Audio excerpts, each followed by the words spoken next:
Coming up, there's a big slate of NBA action on Tuesday, and Fox Bet Super 6 is giving us a chance to win $25,000. Hey, what's going on, everybody? That's right. Tuesday night's got a big old slate of NBA games, and thanks to our friends over on the Fox Bet Super 6 app, they've made it worth $25,000 to us. There's 6 games. We got to correctly predict all 6 games. If we can do so, we can take home that big prize. This is our 3rd time they've given it to us so far this season, and so far nobody's won the jackpot. We had a good showing last week. We got 4 of the 6 winners right, and I also got 2 of the win margins also right and missed the 3rd win margin by just 1 point. So it was very, very close last week. Got to do better, though. One of the matchups this week has already been postponed due to COVID issues, so Celtics Bulls no longer available to us here on the game. When I was doing my research, I actually thought that was probably the hardest matchup to predict, so it was kind of nice that we got lucky and the hardest matchup is no longer in play for us. And stay tuned. Later on this video, I'm going to give you one NBA prop bet for one of these matchups that I absolutely love. And so far on the season, betting NBA prop player bets, I'm 12-7 on the year and plus 5.51 units. So make sure you stay tuned and get that NBA player prop. All right, let's jump on into it and see how we'll do. Did a nice, good, full dive here for you, these games. So the first one here is Heat versus 76ers. Both of these teams have a lot of injury crisis here, or not injury crisis, COVID crisis, sorry. 76ers, they're without Harris, Tybull, Milton, and Poyer. And then for the Heat, they're going to be without Butler, Dragic, Abadeo, among other players. So both of these players are absolutely just dealing with, injury crisis plus COVID crisis. Does look like the 76ers will get Ben Simmons back, though. 76ers did play Monday night. They're 5-1 at home overall in the season. Overall, so far this season, offensively, how these teams stack up, the Heat are better. The Heat are 5th in field goal percentage, 5th in effective field goal percentage, and 16th at the three-point field goal percentage, and that's compared to the 76ers being 7th, 12th, and 11th in those same categories. They're about same on the free throw percentage, and they're also about same on their attempting the same number of threes per game. The 76ers, though, are attempting more baskets per game. They're attempting about 87 baskets per game, where the Heat are only registering about 82 per game, and the Heat are actually coming in last in that statistics, although they're getting about the same number of possessions. So same number of possessions, but the 76ers are putting it up more often and getting more attempts per game.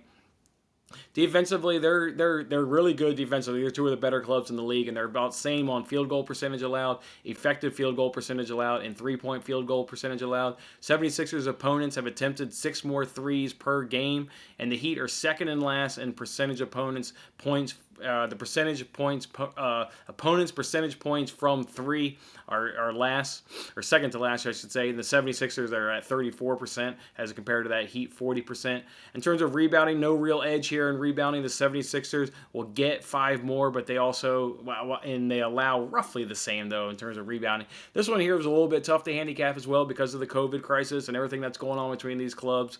But, Ben Simmons coming back to the 76ers, they're at home, and the Heat are missing their big stars, right? No Butler, no Dragic. I mean, those are their big guys there in that lineup. So give me the 76ers with the edge. Give me a 76ers winning the game by 7 to 8 points. Next one we got here is Nuggets versus the Nets. Offensively, Nuggets, the Nuggets check in at 1st in field goal percentage. The Nuggets check in 2nd in effective field goal percentage and 13th in three-point field goal percentage. Nets are still a top 10 offense, but they're a little bit behind the Nuggets. They're 8th in field goal percentage, 8th in effective field goal percentage, and 7th at shooting the 3 so far this season. Where the Nets can take advantage of the Nuggets is at the line. The Nets shoot 81% from the free throw line, where the Nuggets only shoot 74% from the free throw line. I equate that to probably a couple points over the course of this game that the Nets should be able to steal from the Nuggets at the line. That made for about 2 to 3 points.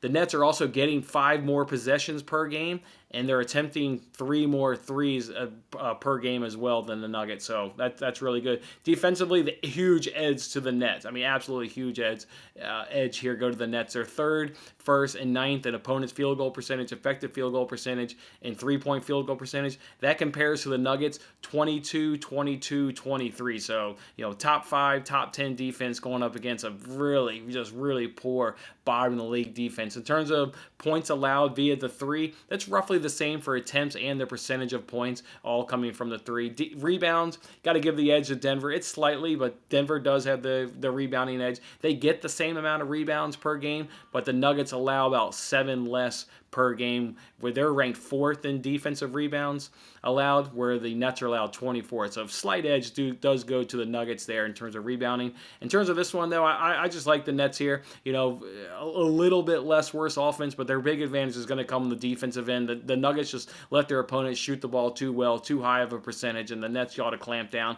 Kevin Durant had a big night his last time out. He'll have another big night tonight in supporting a Kyrie Irving-less team. So go ahead and give me the Nets, and I've got the Nets winning this game by 9 to 10 points.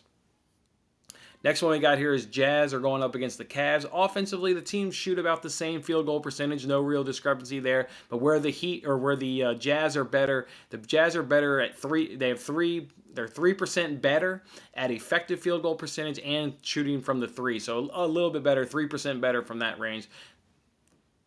These two teams are some of the worst teams of shooting the free throw you've seen all season long. They ranked 30th and 29th in free throw percentage. So no advantage, but boy, some of the absolute worst teams in the absolute league. Where the Utah will have the advantage, as I said, they shoot the three better at 3% better. They also attempt 13 more threes. So this could be absolutely in trouble here. If for Cleveland, if the Jazz are shooting the three good from a good percentage standpoint, and the fact that they shoot 13 more per game, Cleveland could be in big trouble if the Jazz are having a good night from beyond the arc. Defensively, everything's exactly the same relatively. I mean, they're doing everything a little bit all equal. The only thing that's a little discrepancy is that the Cavs are allowing 5% more of their points from three, which again plays into the Jazz shooting 13 more threes. So, the recipe here is if the Jazz are having a good night from beyond the arc, everything sets up for them to absolutely win this game and win it pretty easily. A huge advantage on the boards goes to the Jazz. Absolutely big advantage. They get 6 more a game, which is first, as compared to the Cleveland coming in at 21st, and then they allow 5 less, which they're ranked 8th, as opposed to the Cleveland ranked 21st. So big advantage on the threes, big advantage on the boards. I like the Jazz winning this game, and I think the Jazz will win this game by 7 to 8 points. Next is Celtics Bulls. That's the matchup we can skip. And then we got Lakers Rockets. These teams are about even. In terms of offensively, they're about even on field goal percentage and effective field goal percentage and free throw percentage. Where the Lakers have the advantage offensively, it's actually from the three. They shoot about 4% higher from three-point, although the Rockets attempt 7 more. So maybe does that make up the difference? The Rockets attempting more but don't shoot it as well. That's something there to keep in mind as you're analyzing this game. The Lakers with 3 more field goals per game, though. So you think about the Rockets, being quick, getting off buckets really fast, but the Lakers have 3 more field goal attempts per game. The Rockets, though, are doing more with it in terms of shooting from the three, though. Defensively, Lakers are top 5 in field goal percentage, effective field goal percentage, and 3-point field goal percentage, where the Rockets rank in about the mid-teens in all those categories. So Lakers definitely big defensive edge here. They're same defensively in terms of how they allow points from the three, so no real advantage there. Where another advantage does come in to go along with the defensive advantage that the Lakers have, it's going to be on the rebounding side. Big time rebounding advantage. They get 5 more a game, and they allow 7 less. Those stats rank. The Lakers ranked 3rd and 6th in rebounding. The Rockets ranked 27th and 20th in rebounding. So definitely a big edge there to the Lakers on the board. So about even on offense. Lakers with a better defensive rankings, and they're better on the boards. I'm going to go ahead and take Lakers in this matchup, and Lakers will win this game by 7 to 8. This is the only one that at the time of doing this recording here Tuesday morning, the line's out, and the line is actually Lakers minus 5.5. So I'm right there with it at a 7 to 8 point win.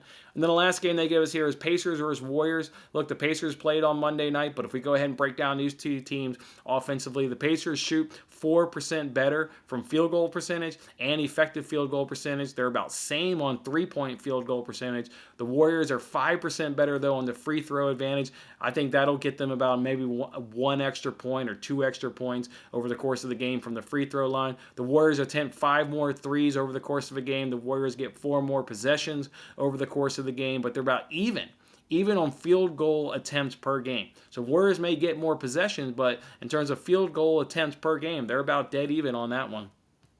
Defensively, it was really all about the same defensively. The Warriors' opponents attempt 9 more threes. I think that's probably because they're playing catch-up with the Warriors most of the time and trying to keep up. So the Warriors' opponents will take 9 more threes. So therefore, 6% more of their points come from beyond the arc. And in terms of rebounding, no real advantage here. The Warriors will get 3 more a game, where the Pacers will allow 6 more on the other end of the court. So defensive or rebounding edge is about a wash there. So, but I like the Warriors in this matchup. I think they'll get it done here.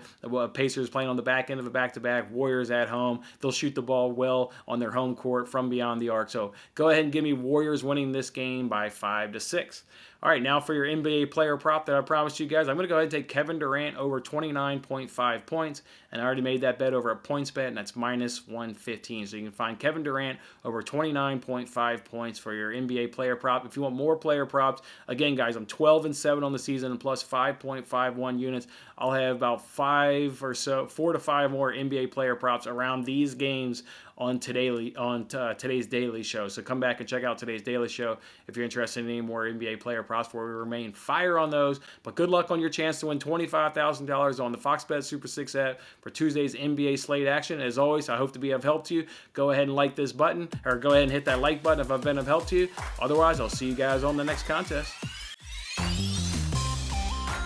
Thanks for watching this episode of Winning Bets. I'm Jason Mattis. I'll see you again when we are celebrating the wins and making more winning bets. Don't forget to like, comment, share, and subscribe for more winning bets.